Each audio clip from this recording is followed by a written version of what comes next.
السلام علیکم ورحمۃ اللہ وبرکاتہ. بسم اللہ الرحمن الرحیم.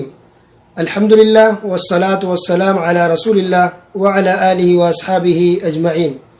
محترم سامعین کرام، میرا موضوع ہے قرآن کی مختصر تفسیر، پارہ نمبر 15. سب سے پہلی صورت ہے بنی اسرائیل، سورہ بنی اسرائیل. اس کا دوسرا نام سورہ اسراء بھی ہے. اس کی فضیلت یہ ہے کہ نبی کریم صلی اللہ علیہ وسلم ہر رات سورہ بنی اسرائیل اور سورہ زمر کی تلاوت کرتے تھے. تلاوت کر کے اس کے بعد سوتے تھے. سنن ترمذی کی روایت ہے اور شیخ البانی رحمۃ اللہ علیہ نے اس حدیث کو صحیح قرار دیا ہے. سب سے پہلی آیت ہے سبحان الذی اسری بعبدہ لیلا من المسجد الحرام الى المسجد الاقصى الذي باركنا حوله لنريه من آیاتنا انه هو السمیع البصیر. سورہ اسراء کی سب سے پہلی آیت میں اللہ تعالی نے اسراء کے واقعہ کا ذکر کیا ہے. اسراء اور معراج مشہور ہے، آپ سب نے سنا ہوگا.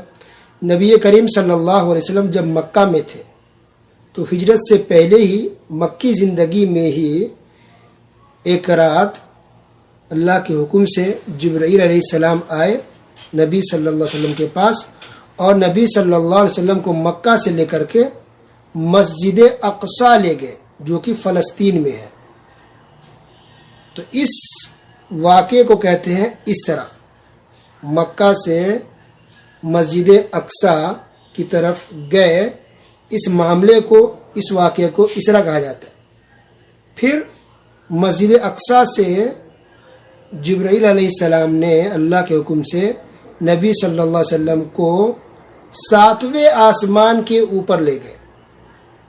اس کو کہتے ہیں معراج. تو اللہ تعالیٰ نے یہاں سورہ اسراء کی پہلی آیت کے اندر اسراء کا واقعہ بیان کیا کہ اللہ تعالیٰ نے اپنے بندے کو راتوں رات میں ہی مسجد حرام سے مسجد اقصی تک لے گیا. یعنی نبی صلی اللہ علیہ وسلم کو اللہ تعالیٰ نے پہنچایا مکہ سے مسجد اقصی. اس کو اسراء کہتے ہیں. ٹھیک ہے. اور اس کے بعد جو معاملہ ہوا مسجد اقصی سے آسمان کی طرف، اس کو معراج کہتے ہیں. تو یہاں مختصر اللہ نے بیان کیا. اس کی پوری تفصیل حدیث کے اندر موجود ہے کہ کیا کیا ہوا اس موقع پر، کتنی دیر رکے مسجد اقصی میں، وہاں انہوں نے کیا کام کیا نبی صلی اللہ علیہ وسلم نے. پھر آسمانوں پر گئے تو آسمانوں پر، ہر آسمان پر کن کن نبی سے ملاقات ہوئی، دعا سلام ہوا، پھر 5 وقت کی نماز ملی. یہ ساری تفصیلات حدیث کے اندر موجود ہے. تو اس سے بھی پتہ چلتا ہے کہ کوئی انسان صرف قرآن کو پکڑ کے لے کے چلے بس اور حدیث کو نہیں مانے تو مسلمان نہیں ہو سکتا. نہ دین مکمل ہوگا، نہ اس کا ایمان مکمل ہوگا، اور نہ ہی وہ دین پر عمل کر پائے گا. کیونکہ اکثر باتیں قرآن کے اندر شارٹ ہے، مختصر ہے. اس کی تفصیل، وضاحت، یہ ساری باتیں حدیث کے اندر ملتی ہے. تو معراج کا پورا واقعہ حدیث کے اندر موجود ہے تفصیل کے ساتھ. یہاں تو صرف مختصراً بیان کیا گیا ہے بس. تو گویا حدیث بھی حجت ہے، دلیل ہے. جیسے قرآن کو ماننا ضروری ہے، اسی طرح حدیث کو بھی ماننا ضروری ہے. تو یہ بھی آج ایک فتنہ ہے کچھ ملکوں کے اندر کہ کچھ لوگ صرف قرآن کو فالو کرتے ہیں بس، حدیث کو نہیں مانتے. استغفر اللہ. وہ لوگ مسلمان نہیں ہو سکتے، وہ دین پر عمل نہیں کر سکتے. اسے نماز کیسے پڑھیں گے؟ نماز کا تو اللہ نے حکم دیا ہے، بس طریقہ کیا ہے وہ سارے طریقے تفصیل حدیث کے اندر موجود ہے. تو پہلی آیت کے اندر اسراء کا واقعہ بیان کرنے کے بعد اللہ نے آیت نمبر 2 سے لے کے 8 تک بنی اسرائیل کا ذکر کیا، قوم بنی اسرائیل کا. ٹھیک ہے. تو اس میں یہ بیان ہوا ہے کہ جب بھی بنی اسرائیل جو قوم تھی، جب بھی اللہ اس کے رسول کی اطاعت کرتی، خالص اللہ کی عبادت کرتی، توحید پر رہتی، تو اللہ کا انعام آتا، اللہ کی رحمتیں آتی. اللہ تعالیٰ بہت سی نعمتوں سے نوازتا تھا اور لوگوں نے ترقی کیا. لیکن جب بھی ان لوگوں نے اللہ تعالیٰ کی نافرمانی کی، رسول کی نافرمانی کی، دین سے دور ہوئے، شرک کیے، بدعت کیے، خرافات کیے، تو اللہ نے اس کو عذاب میں پکڑ لیا. بلکہ کافروں کو اللہ نے ان لوگوں پر مسلط کر دیا. ہاں، کافروں کو مسلط کر دیا. کافر غالب آ گئے. یہ مسلمان جو قوم تھی وہ ان سے لڑ نہیں پاتی تھی، اور یہ کافر ان پر ظلم کرتے تھے، مارتے تھے، پیٹتے تھے، کاٹتے تھے، قتل کرتے تھے. یہ سب ہوا ان لوگوں کے ساتھ. حتیٰ کہ ایک وقت ایسا بھی آیا کہ کافروں نے جو مذہبی کتابیں تھیں اس وقت مسلمانوں کے پاس، اس کو پیر کے نیچے رکھ کے رودا،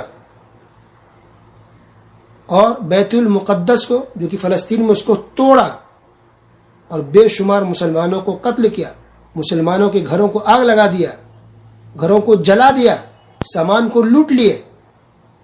یہ سب ہوا ہے، کافروں نے کیا مسلمانوں کے ساتھ. یہ کب ہوتا ہے؟ جب بھی مسلمان خود اپنے دین سے دور ہوتے ہیں، اللہ اس کے رسول سے دور ہو جاتے ہیں، اللہ اس کے رسول کی نافرمانی کرتے ہیں، شرک کرتے ہیں، بدعت کرتے ہیں، خرافات کرتے ہیں، تو یہ طرح طرح کے عذاب میں مسلمان مبتلا ہو جاتے ہیں. تو آج بھی دیکھیے مسلمانوں کی کیا حالت ہے. جہاں بھی جس ملک میں بھی کافر ظلم کر رہے ہیں مسلمانوں پر، اللہ حفاظت کرے، ہم تو دعا ہی کریں گے ہمیشہ. لیکن اگر غور کریں تو کہیں نہ کہیں لگتا ہے کہ خود مسلمانوں کی نافرمانی، مسلمانوں کی بدعمالی اور مسلمانوں کے خود گناہوں کے سے ایسا ہو رہا ہے. آج دیکھیے انڈیا پاکستان کے اندر 50% سے زیادہ لوگ مسلمان ایسے ہیں جو 5 وقت کی نماز ہی نہیں پڑھتے. تہجد نفل تو چھوڑ دیجئے، انڈیا پاکستان بنگلہ دیش کے اندر 50% سے زیادہ مسلمان، چاہے وہ مرد ہو یا عورت، 5 وقت کی نماز ہی نہیں پڑھتے. وہ بے نمازی مسلمان ہیں. تو عذاب نہیں آئے گا؟ ہزاروں لاکھوں مسلمان انڈیا پاکستان کے اندر ایسے ہیں جو شرک اور بدعت کرتے ہیں. ان کے جو عالم ہیں ان کے پاس جب سلام بھی کرنے جاتے ہیں تو جھک کر کے جاتے ہیں، سروں کو جھکا کے. کچھ لوگ ایسے ویڈیو کلپ آتی ہے، آپ لوگوں نے دیکھا ہوگا کہ اس کے عالم بیٹھے ہوئے، اس کے پیر بیٹھے ہوئے ہیں، اس کے بزرگ بیٹھے ہوئے ہیں کرسی پر، اور یہ لوگ جھک کر کے رکوع کی حالت میں جاتے ہیں سلام کرنے کے لیے. کچھ لوگ تو ان کے اپنے پیر کے پیر پر اپنی پیشانی رکھ دیتے ہیں، اپنا سر رکھ دیتے ہیں. استغفر اللہ، کیا یہ شرک نہیں ہے؟ ادب احترام میں لیٹ کر کے جاتے ہیں، بچوں کی طرح زمین پر چلتے ہوئے گھسیٹتے ہوئے اپنے آپ کو وہ پیر تک پہنچتے ہیں کہ وہ کھڑے ہو کے جائیں گے تو احترام کے خلاف نہ ہو جائے. تو یہ بزرگ کے، ولیوں کے، ان لوگوں کے جو ہے ان کی جو پیر بابا ہیں، یہ بابا کے پیر پر جھکنا، بابا کے پیر پر اپنا پیشانی کو رکھنا، سر کو رکھنا، یہ سب کیا ہے؟ یہ سجدہ نہیں ہے، یہ شرک نہیں ہے. تو جب انسان خود اپنے آپ کو ذلیل کر رہا ہے کہ دوسرے انسان کے سامنے، تو پھر ذلیل ہوئیے. اللہ نے سر دیا صرف اللہ کے سامنے جھکانے کے لیے. نبی کریم صلی اللہ علیہ وسلم کے پاس بھی صحابہ کرام آتے، ایسے جھک کر کے نہیں آتے تھے، اور نہ ہی کبھی کسی صحابی نے اپنی پیشانی کو نبی کے پیر پر رکھا ہے، کبھی نہیں رکھا. بلکہ ایک مرتبہ رسول اللہ صلی اللہ علیہ وسلم آئے مجلس میں تو صحابہ کرام کھڑے ہو گئے احترام میں. تو نبی کریم صلی اللہ علیہ وسلم ناراض ہو گئے، غصہ ہو گئے کہ یہ کیا طریقہ تم لوگوں کا، یہ کھڑے ہو گئے. تو یہ احترام میں کھڑے ہونا، یہ جھکنا، یہ سجدہ کرنا، یہ صرف اللہ کے لیے ہے، غیر اللہ کے لیے، اللہ کے علاوہ کسی کے پاس نہیں کر سکتے. تو لوگ آج جو پیروں فقیروں کے سامنے جھکتے ہیں، اپنے آپ کو خود ذلیل کرتے ہیں، قبروں پر جا کے درگاہوں پہ جھکتے ہیں، یہ اپنے آپ کو ذلیل کر رہے ہیں. تو چھوڑ دیا اللہ نے، لو ذلیل ہو جاؤ، یہ کافروں کے ہاتھوں مرو، یہ کافر ماریں گے، کاٹیں گے، اور اس طرح زندگی پر ذلیل ہوتے رہو گے. اگر اپنی عزت چاہتے ہو، اب امن و امان چاہتے ہو، تو صرف اللہ کے سامنے اپنے سر کو جھکاؤ. انسانوں کے سامنے جھکا کر کے اپنی پیشانی کو، اپنے آپ کو ذلیل نہ کرو. تو جس طرح سے بنی اسرائیل قوم پر کافر مسلط ہو گئی تھی، ان کے گناہوں کی وجہ سے، شرک کی وجہ سے، بدعت اور خرافات کی وجہ سے، آج بھی مسلمانوں کا یہ حال ہو رہا ہے. تو اس بے عزتی کی اور ذلت اور رسوائی کی زندگی سے اگر نکلنا ہے تو توحید پر آئیے. صرف ایک اللہ کو سجدہ کیجیے، صرف ایک اللہ پر بھروسہ رکھیں، صرف ایک اللہ کی عبادت کریں، قرآن و حدیث کو فالو کریں، اسلام کو مضبوطی سے تھامیں، تو کوئی آپ کا کچھ بگاڑ نہیں سکتا. لیکن جب بھی بدعمالی کریں گے تو خود کافر ہم کو ذلیل رسوا کریں گے، ماریں گے، اور کوئی آپ کو بچانے والا اور مدد کرنے والا نہیں ہوگا. یہ غلط فہمی نکال دیجیے. کوئی مسلم ملک آئے گا آپ کی مدد کے لیے، کوئی مسلمان کنٹری آئے گی آپ کی ہیلپ کے لیے، کوئی نہیں آنے والا ہے. کبھی بھی پہلے بھی کوئی نہیں آیا، آج بھی کوئی نہیں آئے گا. یہ خود آپ کو اچھا بننا پڑے گا اور اپنے آپ کو مضبوط کرنا پڑے گا. اس کے بعد یہ کہتے ہیں یہ قرآن جو ہے یہ عبرت کی چیز ہے. اللہ نے ہر چیز کو کھول کھول کے رکھ دیا ہے. تو جو واقعات بیان ہوتے ہیں بنی اسرائیل کے یا دوسری قوموں کے یا نبیوں کے، تو صرف اس لیے نہیں ہوتا کہ سن لیں اچھا پتہ چل رہا کہ کیا ہوا، نہیں، تاکہ اپنے آپ کو ہم سدھاریں اور وہ غلطی نہ کریں جو پچھلے مسلمانوں نے کیا ہے. پچھلی قوموں نے جو گناہ کیا، جو نافرمانی کی، جو غلطی کی ہے، وہ غلطی آج ہم دوبارہ نہ دہرائیں، اس سے ہم سبق سیکھیں. اس لیے اللہ نے ہر واقعے کو کھول کھول کر کے قرآن کے اندر بیان کر دیا ہے.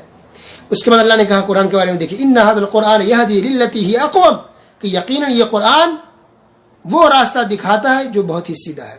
تو قرآن ہمیں سیدھا راستہ دکھانے کے لیے آیا ہے. قرآن قسم کھانے کے لیے نہیں. جھگڑا ہوا, لڑائی ہوئی تو قسم کھا لو, مر گیا تو قرآن خوانی کرا دو, پڑھ کے بخش دو اور رکھ دو پھر اٹھا کر کے, پھر اگلے رمضان میں اٹھائیں گے قرآن کو. اس کے لیے قرآن نہیں آیا. قرآن آیا تاکہ ہم ترجمہ سے پڑھیں, تفسیر اس کی سنیں, تفسیر پڑھیں, اللہ نے کیا کہا ہے قرآن میں, تدبر کیا جائے, غور و فکر کیا جائے, سمجھا جائے کہ اللہ نے کیا کہا ہے, اس کے اندر کیا کیا باتیں ہیں.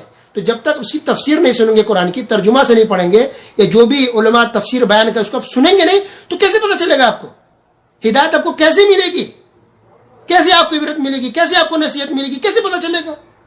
آج لوگوں کے پاس ہر کام کے لیے ٹائم ہے, اور تفسیر سننے کی بات تو ٹائم نہیں ہے, بیزی ہے, دیکھیں گے بعد میں سن لیں گے.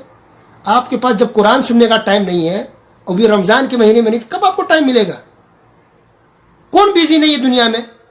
تفسیر سننا, قرآن کو سمجھنا, ترجمہ پڑھنا, یہ خود ایک بہت بڑا کام ہے. جب تک کہ ہم قرآن سے فائدہ نہیں اٹھائیں گے, ہم سدھر نہیں سکتے, ہماری اصلاح نہیں ہو سکتی. یاد رکھیے, تو اللہ نے ہدایت کے لیے, رہنمائی کے لیے اور قرآن سے فائدہ اٹھانے کے لیے قرآن کو بھیجا ہے, قسمیں کھانے کے لیے نہیں بھیجا ہے. اس کے بعد اللہ تعالیٰ نے بیان کیا کہ جب بھی مالدار رئیس لوگ جب بھی نافرمانی کرتے ہیں اللہ تعالیٰ کی, تو اللہ تعالیٰ کا عذاب آتا ہے. اور عام طور پہ جو زیادہ مالدار ہوتے ہیں اتنا ہی زیادہ وہ لوگ اللہ کے نافرمان بھی ہوتے ہیں. استغفر اللہ. اللہ نوازتا ہے دولت سے تاکہ شکریہ ادا کرے, غریبوں میں تقسیم کرے, غریبوں کی مدد کرے.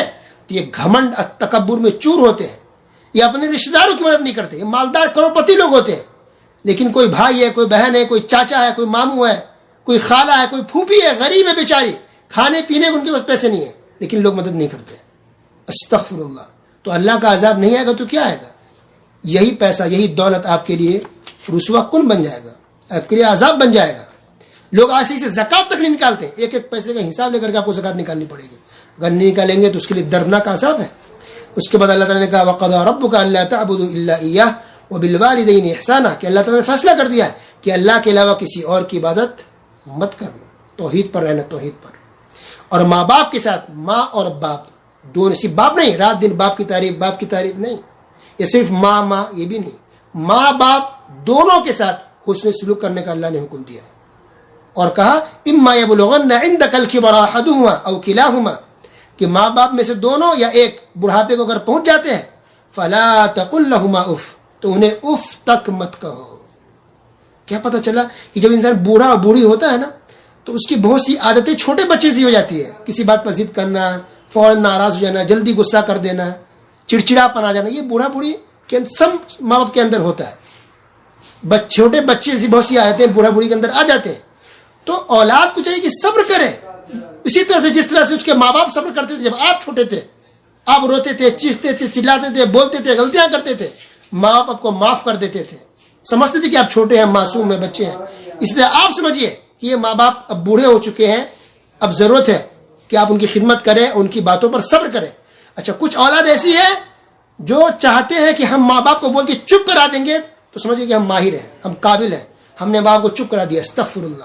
اللہ تعالیٰ نے آپ کو اس لیے پتہ نہیں کیا کہ آپ ماں باپ کو چپ کرا دیں, ان کا منہ بند کرا دیں, اس کی بولتی بند کر دیں, تو آپ جیت گئے. نہیں, اللہ نے کہا فلا تقل لهما اف, اف تک مت کہو. کچھ نے بول دیا ماں باپ نے, خاموش ہو جائیے, چپ, کوئی بات نہیں ہے, ماں باپ ہے, غلطی ہو گئی, بول دیے, ان کی بھی غلطی, تب بھی آپ معاف کر دیں. وہ لوگ اگر غلطی کر بھی رہے تو بولنا بھی ادب احترام کے ساتھ نرمی سے بولیے کہ نہیں دیکھیے یہ آپ کو غلط فہمی ہو گئی. لیکن چیخنا, چلانا, اس کی آواز سے بات کرنا, یہ غلط بات ہے. ولا تنہرہما, اللہ نے کہا کہ انہیں ڈانٹو مت, جھڑکو مت, جھڑک نہیں سکتے, ماں کو ڈانٹ نہیں سکتے. وقل لہما قولا کریما, اور ماں باپ کے ساتھ اچھے سے نرمی سے بات کرو. کچھ کہنا بھی, دیکھیے اگر آپ کو کچھ کہنا بھی ہے حق بات, تو نرمی سے کہیے, سافٹلی کہیے, آرام سے کہیے, چلا کر کے. پھر اللہ نے ایک دعا بھی سکھائی ہے, رب ارحمہما کما ربیانی صغیرا. یہ دعا ہر اولاد کو پڑھنی چاہیے, بیٹا ہو بیٹی ہو. رب ارحمہما کما ربیانی صغیرا, رب ارحمہما کما ربیانی صغیرا. یہ ماں باپ کے حق میں بہت بہترین دعا ہے, چاہے ماں باپ زندہ ہو یا وفات پا گئے ہوں. رب ارحمہما کما ربیانی صغیرا, یہ دعا پڑھتے رہیے. اس کے بعد اللہ تعالیٰ نے فضول خرچی کے بارے میں کہا ان المبذرین کانوا اخوان الشیاطین, کہ جو لوگ فضول خرچی کرتے ہیں یہ لوگ شیطانوں کے بھائی ہیں. تو گویا فضول خرچی کرنا یہ بہت بڑا گناہ ہے, چاہے شادی کے معاملے میں ہو یا کسی اور چیز کے معاملے میں ہو. پھر اللہ نے کہا ولا تقربوا الزنا انه كان فاحشہ وساء سبیلا, کہ زنا تو بہت دور کی بات ہے, زنا کے قریب بھی مت جاؤ, یعنی وہ چیزیں بھی مت کرو جس کے تم زنا تک جا سکتے ہو. کوئی بھی انسان ڈائریکٹ زنا نہیں کرتا, پہلے اس کے شروعات میں کچھ چیزیں ہوتی ہے, تب شیطان بہکا کے اس گناہ تک پہنچا دیتا ہے. استغفر اللہ. تو ہر وہ راستہ جس سے آپ گناہ تک پہنچ سکتے ہو اس سے بچنا چاہیے. تو اس لیے کہتے ہیں نا, جو اسلام جو منع ہے کہ دیور سے پردہ ہے, جیٹ سے پردہ ہے, اسی طرح غیر محرم سے پردہ ہے, کوئی بھی کزن بھائی ہو اس سے پردہ ہے, سارے کزن بھائی سے پردہ ہے, بھابھی کو پردہ کرنا چاہیے دیور سے, سالی بہنوئی پردہ ہے. سالی بہنوں کی ہنسی مذاق کرنا اسلام نے جائز نہیں دیا ہے. جو لوگ کہتے ہیں سالی تو آدھی گھر والی, استغفر اللہ. اگر کوئی انسان جان بوجھ کے یہ بولتا ہے تو اس کا ایمان خطرے پڑ جائے گا. ایک ہے گناہ کرنا, اور دوسرا ہے کہ گناہ کو حلال سمجھنا, یہ کفر ہے. اگر کوئی گناہ کو حلال سمجھ لے تو یہ کفر ہے. تو یہ سالی بہنوں کا رشتہ یہ غیر محرم کا رشتہ ہے, پردہ ضروری ہے. اس طرح یہ دوست کی بیوی, یہ سب پردے والی کی چیز ہے. یہ دوست اپنی جگہ پر ہے, یہ بیوی سے کیا دوستی ہوتی ہے کہ دوست کی بیوی سے دوستی کرو, اس کے گھر پہ جا ہنسی مذاق کرو, یہ سب جائز نہیں ہے. صحیح الجامع کا حدیث میں 5045 اللہ کے رسول صلی اللہ علیہ وسلم نے ارشاد فرمایا کہ لوہے کی کیل کسی کے سر میں ڈال دی جائے, یہ بہتر ہے اس بات سے کوئی انسان کسی غیر محرم عورت کو یا لڑکی کو چھوئے, ٹچ کرے. تو یہ چھونا اتنا بڑا گناہ ہے غیر محرم کو کہ انسان کو پتہ چل جائے کتنا بڑا گناہ ہے, تو اپنے سر کے اندر کیل ٹھکوا لے گا, لیکن کسی غیر محرم عورت کو چھوئے گا بھی نہیں, ٹچ بھی نہیں کرے گا, ہاتھ بھی نہیں ملائے گا. اتنا بڑا گناہ کوئی معمولی چیز نہیں ہے. جو من میں ہم عمل کریں گے, جو من میں ہم نہیں کریں گے. اللہ اکبر. اسی طرح اور بھی اللہ تعالیٰ نے بہت اہم باتیں بیان کی. عقیدے کی بہت ساری باتیں اللہ نے اس کے اندر بیان کی ہے. نماز کا, پانچوں نماز کا ایک اجمالی ذکر اللہ نے کر دیا ہے, باقی تفصیل حدیث کے اندر موجود ہے. اس کے بعد اللہ تعالیٰ نے دعا بھی سکھائی ہے نبیوں کو, وہ دعا بھی اس کے اندر موجود ہے. اسی طرح ایک اس کے اندر آیت ہے, جاء الحق وزهق الباطل. مفسرین نے لکھا کہ جب رسول اکرم صلی اللہ علیہ وسلم جب مکہ میں آئے, مکہ فتح ہو گیا, تو خانہ کعبہ کے اندر 360 بت رکھے ہوئے تھے. 360 بت رکھے ہوئے تھے. تو نبی صلی اللہ علیہ وسلم نے لکڑی لے کر کے, ہاتھ میں ڈنڈی لے کر کے ان بتوں کو ٹھوکر مار مار کے گرایا, باہر نکلوایا, پھینکوایا خانہ کعبہ سے, اور اس آیت کو بار بار پڑھ رہے تھے, جاء الحق وزهق الباطل, جاء الحق وزهق الباطل, یعنی حق آیا اور باطل ختم ہو گیا, مٹ گیا. اس کے بعد اللہ نے قرآن کے بارے میں کہا, قرآن کے اندر اللہ نے شفا رکھی ہے, مومنوں کے لیے شفا ہے اور رحمت بھی ہے. تو تعویذ پہننے سے آپ کو شفا نہیں ملے گی. قرآن کو پڑھیے, تلاوت کیجیے, دم کریں, جھاڑ پھونک کر سکتے ہیں قرآن کی آیتوں کو پڑھ کے, لیکن تعویذ بنا کے پہننا یہ صحیح نہیں ہے.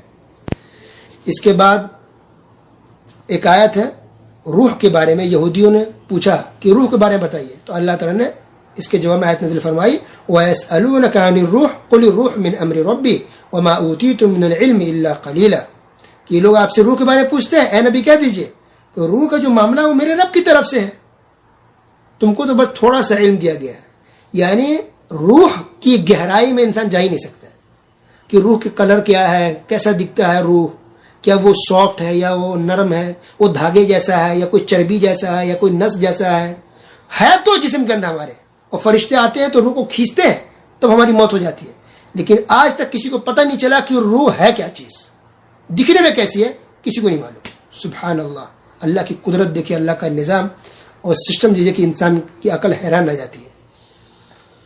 اس کے بعد اللہ نے کہا کہ اللہ نے ہر طرح کی مثالیں لوگوں کے لیے بیان کر دی تاکہ لوگ سمجھیں اور سیدھے راستے پر آ جائیں. اس کے بعد آیت نمبر 109 کے اندر, یہ آیت ہے 109, اس کے اندر ہے کہ اس آیت کے اوپر سجدہ ہے. تو جب بھی انسان سجدے والی آیت سے گزرے, چاہے وہ نماز کے اندر ہو یا نماز کے باہر ہو, تو انسان کو سجدہ کر لینی چاہیے. اس کے بعد جو آخری آیت ہے سورہ بنی اسرائیل کی, اس کے اندر یہ حکم ہوا ہے کہ انسان حمد و ثنا بیان کرے, اللہ کی تسبیح بیان کرے, اور اللہ تعالیٰ کی تعریف میں انسان ہمیشہ لگا رہے.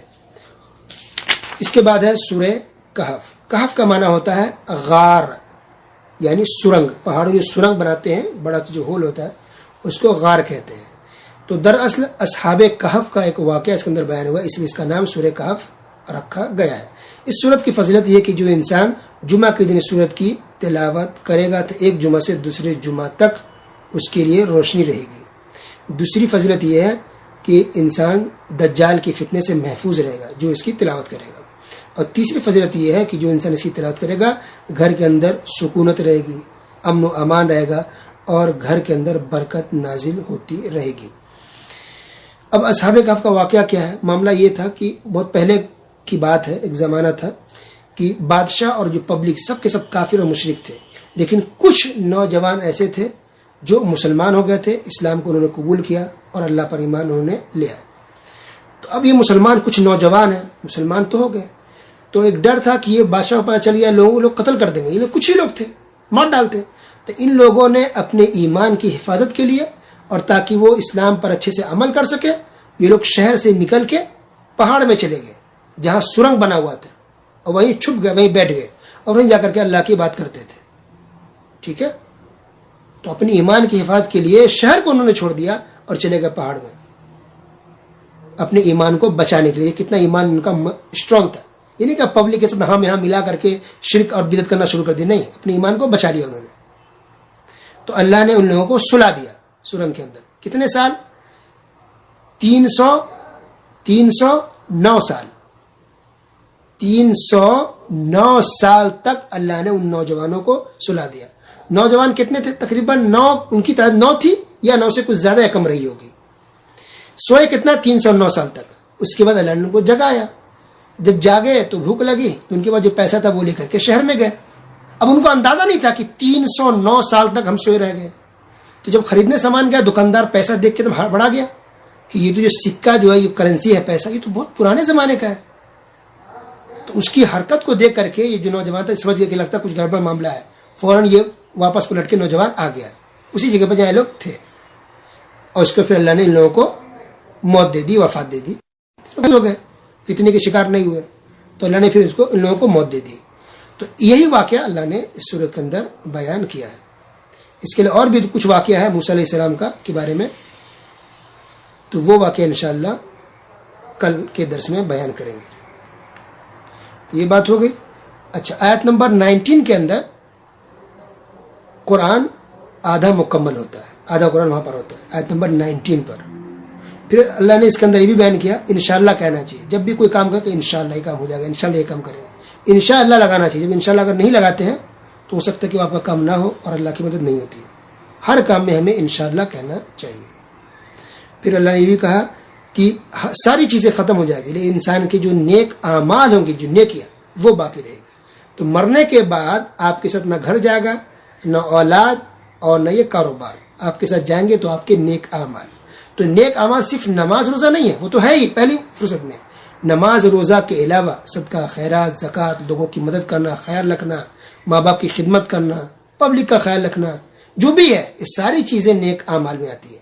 تو جو بھی آپ نیک اعمال کریں گے، ان سب چیزوں کا اچھا بدلہ آپ کو اللہ تعالیٰ دے گا۔ اللہ تعالیٰ سننے کے ساتھ ساتھ ہم تمام مسلمانوں کو عمل کی توفیق عطا فرمائے، آمین۔ وصلی اللہ علی نبینا محمد وعلی آلہ وصحبہ اجمعین، والسلام علیکم ورحمۃ اللہ وبرکاتہ۔